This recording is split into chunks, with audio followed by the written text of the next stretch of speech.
now another thing with the deal analysis. So now we know you need the purchase price, you need your loan terms, you need your market cap rate. All right. And then you need annual income is what you need. Now, annual income for me, right? Because there's some facilities that have they have a lot of different ways to make income. So for us, what we do personally and what I teach my students is that you should really be separating out your units, your storage units from any other income that you get.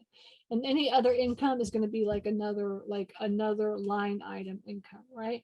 So if it has parking, then you need to separate that income out. We typically don't do we don't look at price per square foot for parking. Okay, we really look at lanes, we look at competition. So I like to separate that out.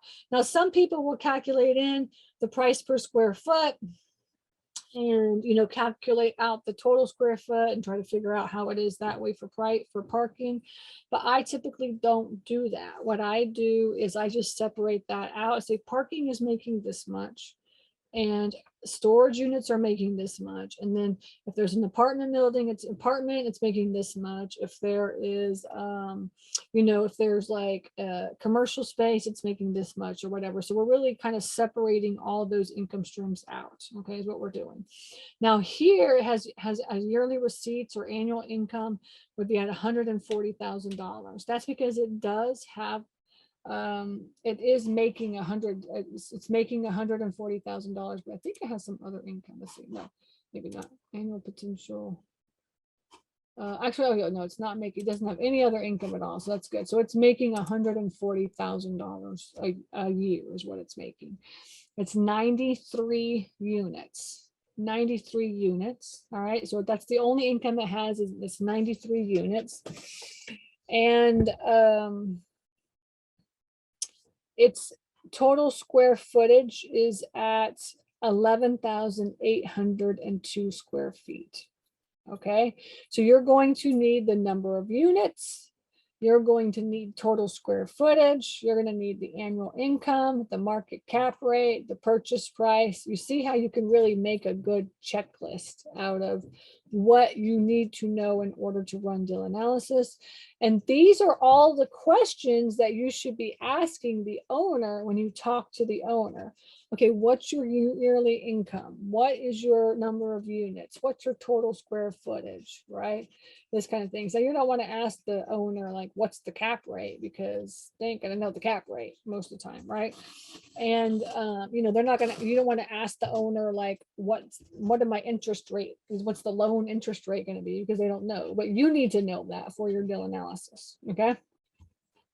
And it's 90% full. So it's always full.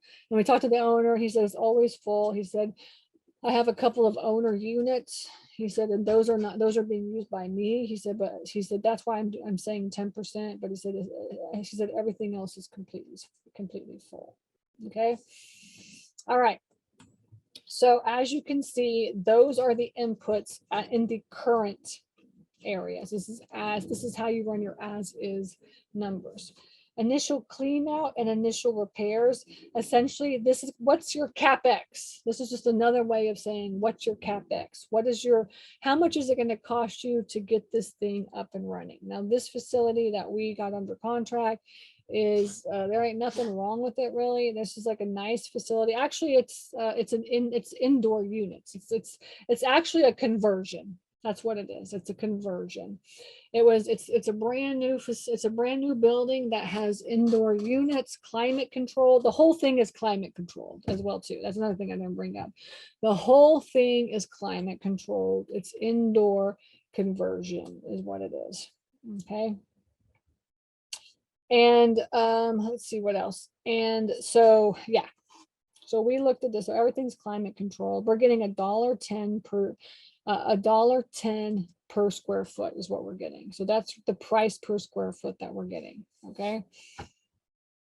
And then the property taxes are about $6,000. Utilities are $9,000, right? So I told you it's all climate controlled. So now you know you should have a very high utilities bill. All right, when with climate control.